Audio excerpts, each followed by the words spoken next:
안녕하세요. 반갑습니다. 자, 오늘은 역대상 8장부터 읽을 차례입니다. 자, 역대상은 1장부터 9장까지는 족보들 그리고 기록 족보들 중심이죠. 그 중에 이렇게 바벨론에서 돌아온 귀환 공동체의 이름도 기록되어 있지만 거의 95% 이상 족보가 계속 나오고 있습니다. 족보의 중요성은 이제 이미 말씀드렸고요. 오늘 우리가 읽은 8장은 앞선 7장에서 나왔던 베냐민의 족보가 짧게 나왔었는데 여기에 대한 이제 추가 기록이라고 할 수 있습니다. 이렇게 그런데 족보의 길이를 보면 일단 이 족보는 그 영공 서열수는 아니라고 말씀드렸죠. 서열로 따지면 맏아들부터 나와야 되는데 유다가 먼저 나오죠. 12형제 중에 유다가 가장 중요하기 때문이고, 유다 지파는 남왕국 유다에서 중심 지파이기 때문에 유다를 먼저 기록했죠. 그 다음에 중요한 것은 레위 지파였어요. 그래서 레위 지파는 유다 지파 다음으로 길게 기록됐죠. 그래서 이 남왕국 유다가 바벨론의 포로로 잡혀가고, 그 이후로는 남왕국 유다의 유다 지파가 이스라엘의 정통성을 획득하는데, 그 유다 지파를 도와서 나라를 세우는데 가장 중요한 역할을 감당했던 사람들이 레위 지파죠. 이스라엘이라고 하는 나라는 하나의 단일 민족 국가이기도 하지만 그것은 동시에 하나님을 섬기는 신앙 공동체여야 하기 때문에 그 신앙 공동체로서 이스라엘을 유지할 수 있는 레위 지파 역할이 너무나 중대하기 때문에 레위 지파는 길게 기록되었습니다. 그리고 8장에 보면 8장에서 베냐민 지파도 엄청 길게 기록되어 있어요. 다른 지파들과는 비교할 수 없죠. 그 이유는 남왕국 유다를 구성하고 있는 지파가 유다 지파와 베냐민 지파라고 말씀을 드렸죠. 그래서 이 바벨론 포로에서 돌아온 사람 중에서도 이 베냐민 지파가 굉장히 많고, 재건되는 이스라엘 안에서 이 베냐민 지파의 역할이 굉장히 큽니다. 우리가 잘 아는 사도 바울도 베냐민 지파 출신이죠. 그래서 이스라엘이 남과 북으로 갈릴 때 북쪽에는 10지파가 가고 남쪽에 이제 레위 지파를 비롯해서 3지파가 남는데, 북쪽 지파들은 다 이제 유명무실해지고 사라지죠. 남쪽 지파가 이스라엘의 정통성을 잇게 되는데 그 중에 하나가 이제 베냐민 지파예요. 그래서 베냐민 지파는 그 중요도 때문에 길게 기록할 수밖에 없고, 그리고 이 8장에 나오는 베냐민 지파 족보의 그 특징 중에 하나는 사울의 기록입니다. 자, 베냐민 지파에서 가장 중요한 인물은 누가 뭐래도 사울이죠. 왜냐하면 사울이 이스라엘의 초대 왕이기 때문이에요.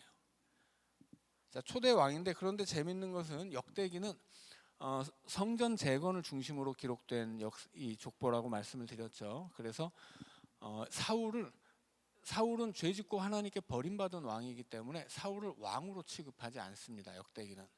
그래서 이 긴 베냐민 지파의 수많은 이름 중에서 사울은 다른 이름과 똑같이 취급돼요.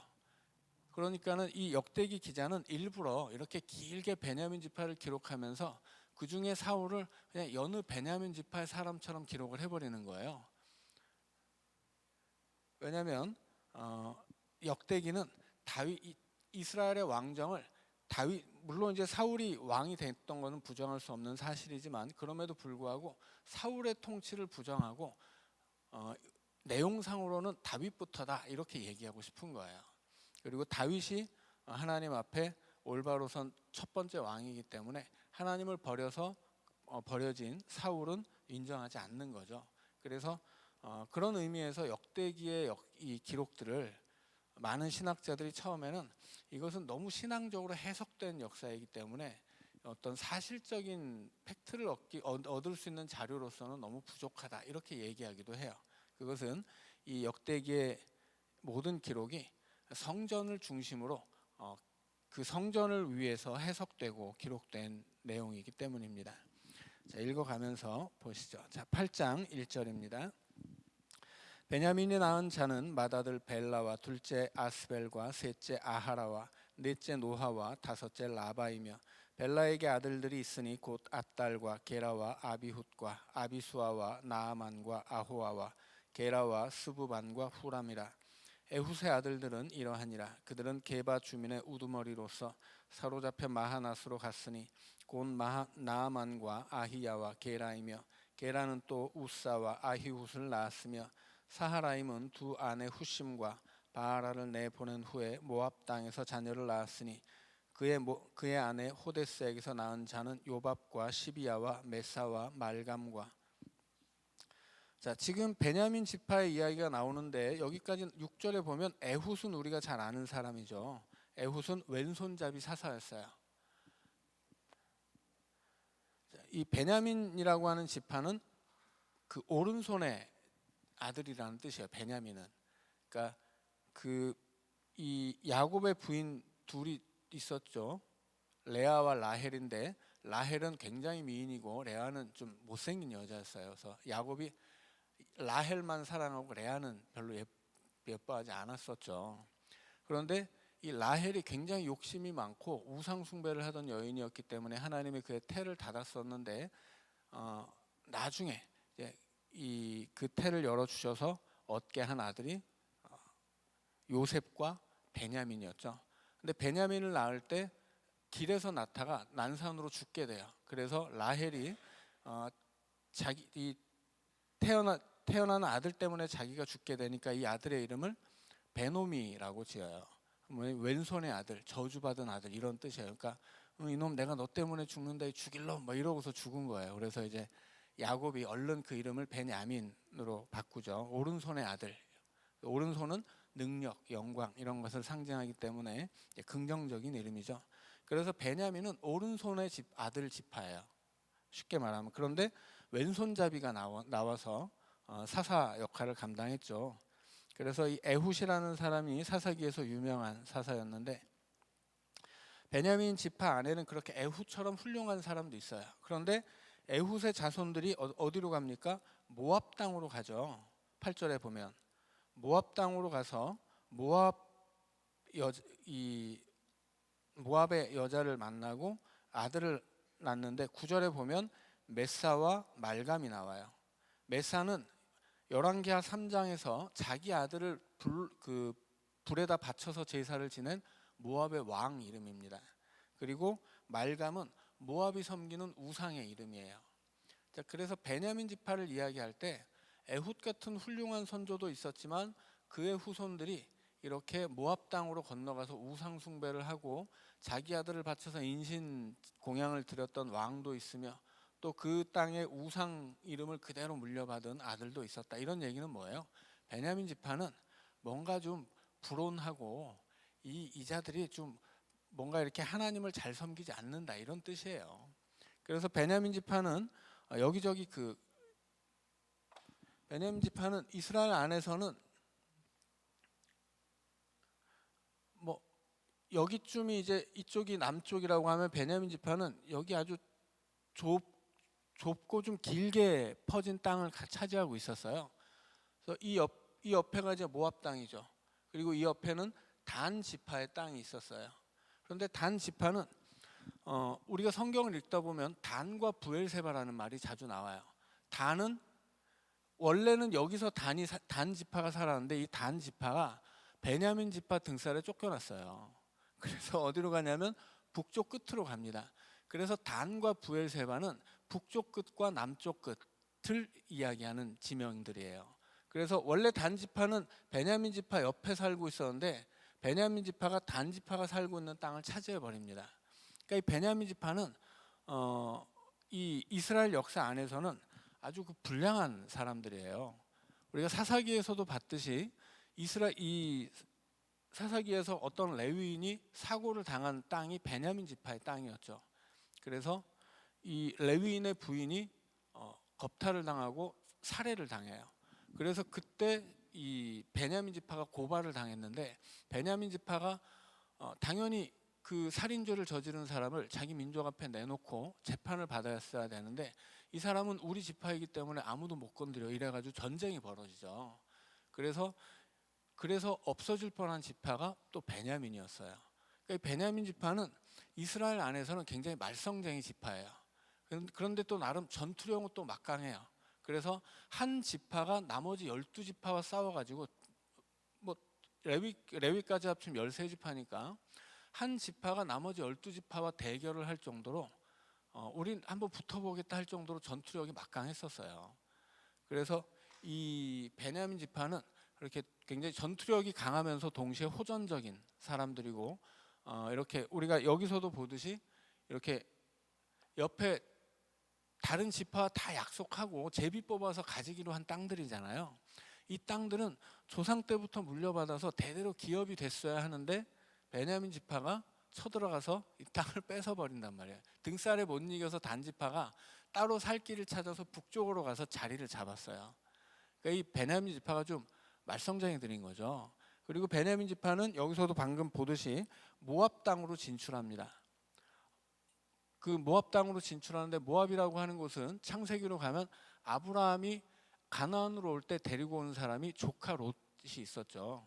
그 조카가 이제 이집트 갔다가 돌아오면서 서로 부자가 돼서 갈라지게 돼서 조카 롯은 이 베델에서 반대편 이쪽 땅으로 건너가죠. 소돔과 고모라 땅으로 건너가고 그 모압에서 그 소돔과 고모라 땅에서 간신히 살아남은 아브라함의 조카 롯이 후손을 남긴 사람들이 모압이에요. 그런데 그러니까 뭐 따져 보면 뭐 사촌지간이지만 모압 사람들은 그모스를 섬기거든요. 우상을 섬김으로써 이스라엘과는 이렇게 단절이 된 이방 족속이 되어 버렸습니다. 그런데 이 모압 땅에 가서 모압의 신을 섬기며 모압의 여인과 결혼을 하고 산 사람들이 이 베냐민 지파예요. 이 사람들은 땅으로 보자면 자기들의 영역을 넓혀서 그들이 가지고 있는 힘을 바탕으로 그렇게 많은 땅을 차지하고 사는 것이지만 그러나 한편으로는 자기 민족을 핍박하고 다른 한편으로는 우상 숭배하던 이방 지역의 땅을 가지고서 그 땅에 가서 살면서 우상 숭배를 했다라고 하는 거죠. 결국 이 모든 이런 역사들이 어디로 이어지는 거예요? 사울로 이어지는 거예요. 결국 사울이라는 왕이 왜 이렇게 엉망이었냐? 아, 얘는 조상 때부터 이랬어. 이런 얘기를 하고 있는 거예요. 족보를 통해서. 자, 10절입니다. 여우스와 사갸와 미르마인이 이 아들들은 우두머리이며 또 그의 아내 후심에게서 아비둡과 엘바알을 낳았으며 엘바알의 아들들은 에벨과 미삼과 세메시니 그는 오노와 롯과 그 주변 마을들을 세웠고 또 부리아와 세마인이 그들은 아얄론 주민의 우두머리가 되어 그들이 가드 주민을 쫓아냈더라. 여기 아얄론 주민이 나오죠. 이 아얄론이라는 곳도 원래 단 지파에게 할당됐던 땅이에요. 근데 이제 자기들이 이 베냐민 지파가 뺏은 거예요.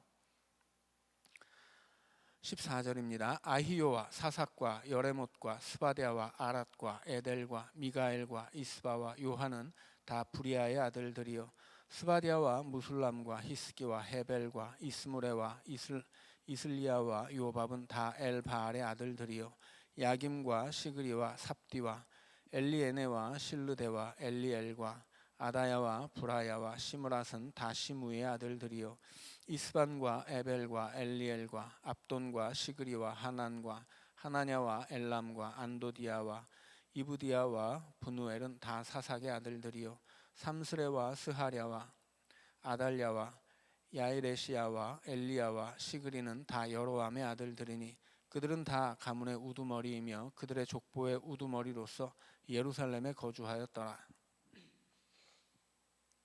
자, 예루살렘에 거주했다는 것은 예루살렘을 차지했다는 뜻은 아니에요. 예루살렘은 다윗이 왕위에 오르기 전까지는 정복을 못합니다. 여부스 족속이 살고 있었고 워낙 그 가파른 산 위에 지어진 성이었기 때문에 이스라엘도 정복을 하지 못했었어요. 그래서 예루살렘에 거주했다고 하는 것은 예루살렘 주변의 성읍들을 차지했다라고 하는 거예요. 그래서 보면 뭐 아얄론처럼 단 지파가 차지했었던 땅도 베냐민이 차지했고 모압 땅으로 넘어가서 모압 땅도 차지하고 더 밑으로 내려와서 예루살렘 주변까지 차지했다라고 하는 거죠. 그러니까 힘으로 보자면 베냐민 지파가 굉장히 그 힘 있는 지파이고 싸움을 워낙 잘해요. 전통적으로 호전적이기도 하고 그래서 많은 땅을 차지했다라고 하는 거죠. 그러나 땅을 많이 차지했다는 것 자체가 좋은 게 아니에요. 왜냐하면 땅이라고 하는 것은 하나님이 주신 이 땅의 범위가 있죠. 그러니까 이스라엘 백성들은 많은 땅을 차지한다고 좋은 게 아니에요. 하나님이 주신 약속의 땅을 차지해야 되는 거죠. 그래서 이 모압 땅을 차지한 것이 무조건 좋은 것이 아니라 이 땅은 약속의 땅이 아니었단 말이에요. 그러니까 이 땅은 베냐민 지파가 그냥 자기가 힘으로 욕심으로 차지한 땅이에요. 옆에 단 지파가 차지하고 있었던 땅도 다 분명히 제비를 뽑아가지고 각 지파가 살아갈 땅을 나눴단 말이에요. 그러니까 옆집에 우리 베냐민 지파가 막내니까 우리 형이 살고 있는데 형네 집을 뺏은 거예요. 동생이 힘세다고 두들겨 패가지고. 그러니까 정당한 이야기가 아니다라고 하는 거죠. 그래서 땅은 많이 차지했지만 이런 그 땅을 차지한 이야기들이 정당하지 않다라고 하는 것입니다. 자, 29절입니다.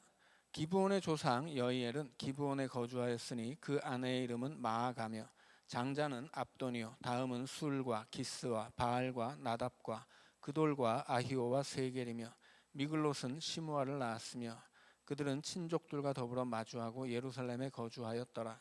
넬은 기스를 낳고 기스는 사울을 낳고 사울은 요나단과 말기수아와 아비나답과 에스바알을 낳았으며 요나단의 아들은 무립바알이라 무립바알은 미가를 낳았고. 자, 33절에 보면 이제 기스가 나오죠. 기스는 사울의 아버지예요. 그리고 사울이 나오고 사울에게는 아들들이 여럿 있죠. 요나단, 말기수와 아비나답, 에스바알. 자, 사울의 아들들 요나단, 말기수와 아비나답, 에스바알이 있는데 이 사울과 함께 다 죽죠. 그래서 사울의 일가는 거의 이제 멸절되다시피 했어요. 그리고 남은 사람이 누구예요? 요나단의 아들. 요나단이면 다윗의 친구였죠. 요나단의 아들 무비보셋이 있는데 34절에서 무립바알이라고 나옵니다. 자, 요나단의 아들은 무립바알인데 무립바알이 우리가 알고 있는 무비보셋이에요. 그리고 이미 사울은 길보아 전투에서 그의 아들들과 함께 전사를 해버렸기 때문에 더 이상 다른 족보는 이어지지 않습니다. 그래서 사울 이후에는 요나단의 아들 무립바알로부터 이어지는 요나단의 자손만 나와요. 그러니까 이 족보 자체가 우리가 이 이스라엘 역사를 기록한다고 하면 이스라엘의 초대 왕이었던 사울이 중점적으로 다뤄져야 되는 게 정상인데 역대기는 그러지 않는다라고 하는 거예요. 그래서 사울을 그냥 보통의 이 베냐민 지파 사람들처럼 똑같이 취급하고 한 줄밖에 안 나와요. 그러니까 사울은 악한 왕이었기 때문이죠. 그래서 악한 왕 사울은 무시하고 그냥 사울의 집안 족보는 요나단을 중심으로 기록이 돼버립니다. 그래서 34절 이후에는 이제 사울의 집안은 그냥 요나단의 족보로만 남게 돼요. 그런데 보니까 요나단은 누구예요? 다윗의 친구거든요. 결국 이 베냐민 지파의 이 족보는 다윗으로 연결해주는 다윗을 좀 부각시키기 위한 기록이다라고 하는 이야기입니다. 자, 35절입니다. 미가의 아들들은 비돈과 멜렉과 다레아와 아하스이며 아하스는 여호와따를 낳고 여호와따는 알레멧과 아스마웻과 시므리를 낳고 시므리는 모사를 낳고 모사는 비느아를 낳았으며 비느아의 아들은 라바요 그의 아들은 엘르아사요 그의 아들은 아셀이며 아셀에게 6 아들이 있어 그들의 이름은 이러하니 아스리감과 보그루와 이스마엘과 스아랴와 오바댜와 하나니라. 아셀의 모든 아들이 이러하여 그의 아우 에색의 아들은 이러하니 그의 맏아들은 울람이요 둘째는 여우스요 셋째는 엘리벨렛이며 울람의 아들은 다 용감한 장사요 활을 잘 쏘는 자라. 아들과 손자가 많아 모두 150명이었더라. 베냐민의 자손들은 이러하였더라. 자, 베냐민 지파에 여러 가문이 있지만 그 중에서 사울의 가문은 이제 사울과 함께 아들들이 전사하고 요나단의 아들 무비보셋만 남았었는데 그 무비보셋을 통해서 나중에 그 무비보셋의 자손들이 150명이나 되었다. 이렇게 이제 결론이 지어지죠. 그래서 결국 사울의 집안은 사울과 함께 다 끝나는 것 같았지만 다윗의 친구였던 다윗을 많이 도와주었던 그 요나단의 아들만큼은 남아서 다시 그 집안이 이렇게 일어섰다라고 이야기해 줍니다. 그리고 이제 9장으로 넘어오면 바벨론 포로로 잡혀갔다 돌아오는 백성들의 명단이 나오고 있습니다. 이 명단이 왜 중요하냐면 이 사람들에 의해서 이스라엘이 재건되기 때문이죠. 자, 몇 차례 말씀드렸지만 바벨론으로 잡혀간 포로 중에 돌아온 사람은 딸랑 5만 명밖에 안 돼요. 그 수십 배의 사람들이 바벨론에 남거나 아니면 고향과는 정반대 아시아와 유럽으로 흩어져서 살았습니다. 왜 그랬냐면 먹고 살기 위해서죠. 고향으로 돌아간다는 것은 예를 들어서 이때 그 고향이라는 건 뭐예요? 우리나라가 6.25 전쟁 끝나고 막 다 망해버렸잖아요. 나라가 불타고 아무것도 남아나지 않은 상태에서 어떤 사람들이 미국으로도 가고 독일로도 갔어요. 먹고 살기 어려워서 갔죠. 그곳에 당연히 뭐 힘든 일을 해야 하지만 그래도 일하면 일한 만큼 먹고 살 수 있으니까 많은 분들이 가셨단 말이에요. 그리고 그분들이 우리나라로 거기서 번 돈을 많이 보내와서 우리나라가 이렇게 재건될 수 있는 바탕이 또 되기도 했었어요. 굉장히 중요한 역할을 하신 분들인데 그분들이 마음은 고향으로 돌아오고 싶은데 못 돌아와요. 가면 일단 거기서 뿌리 내리게 되는 게 대부분이죠. 왜냐하면 삶의 기반이 다 거기 있기 때문이에요. 여기서 아무것도 가진 것 없이 떠나서 거기 가서 가정을 이루고 직장을 얻고 자식들을 키웠단 말이에요. 돌아올 수가 없어요. 그런데 무려 바벨론으로 잡혀간 사람들은 70년 동안 거기서 살았어요. 나라는 이미 망해버렸고 그냥 포로로 맨몸뚱이만 잡혀가서 거기서 새로운 가정을 이루고 새로운 집을 세우고 새로운 직장을 얻어서 또 아이들을 키운 거예요. 아이들은 이미 자기 나라의 언어는 다 잊어버렸고 페르시아의 언어 아람어만 배우고 알고 있습니다. 그러니까 이게 뭐 우리나라 그 전쟁 후에 이민 2세대와 똑같은 거죠. 그런 사람들이 다시 고향으로 돌아오려면 어떻게 해야 돼요? 모든 걸 포기해야 돼요. 자, 거기서 가지고 있었던 삶의 기반을 다 버리고 그냥 또 맨몸뚱이 가지고 오는 거예요. 그 시절에는 오늘날처럼 화폐 경제가 아니잖아요. 우리는 그냥 재산을 팔면 다 돈으로 만들어서 들고 오면 되는데 그 시절에는 그런 세상이 아니죠. 그 시절에는 중요한 재산은 땅이에요. 집이고. 그러니까 부동산이 중요한 재산인데 그거 놓고 오면 가지고 올 수 있는 재산이 없습니다.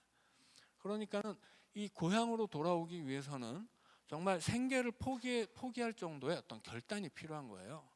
그러니까 그런 결단을 가지고 고향으로 돌아온 사람, 내가 고향으로 돌아가서 다시 나라를 세우겠다, 다시 성전을 세우겠다, 그 결심을 하고 돌아온 사람들이 5만 명이었다고 하는 거죠. 그러니까 숫자가 많을 수 없고 대신에 그분들은 정말 대단한 사람들인 거죠. 자, 그런데 돌아온 사람들 중에서도 예루살렘에 거주한 사람들은 더 대단한 사람들이에요. 자, 이스라엘이 이렇게 있으면 우리가 남과 북 얘기를 했잖아요. 대략 여기 남쪽 지파는 유다 지파 중심인데 보니까 굉장히 넓은 땅을 작은 지파가 차지하고 있어요. 북쪽 지파는 10지파가 옹기종기 모여 있죠. 이유가 뭐예요? 여긴 땅이 좋아요. 여기는 갈릴리를 중심으로 이 땅은 평야지대라 이 인근의 이방 지역까지도 여기서 나는 곡식으로 먹고 살았어요.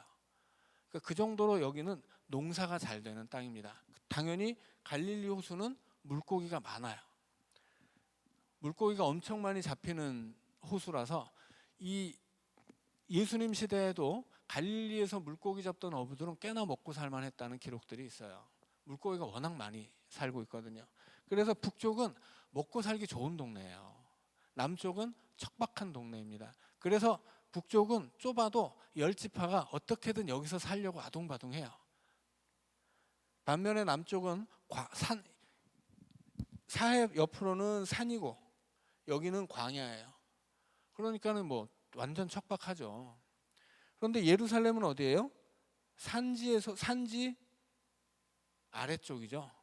산지가 여기서 1부터 10이라고 하면 7쯤 돼 있는 데가 예루살렘이에요.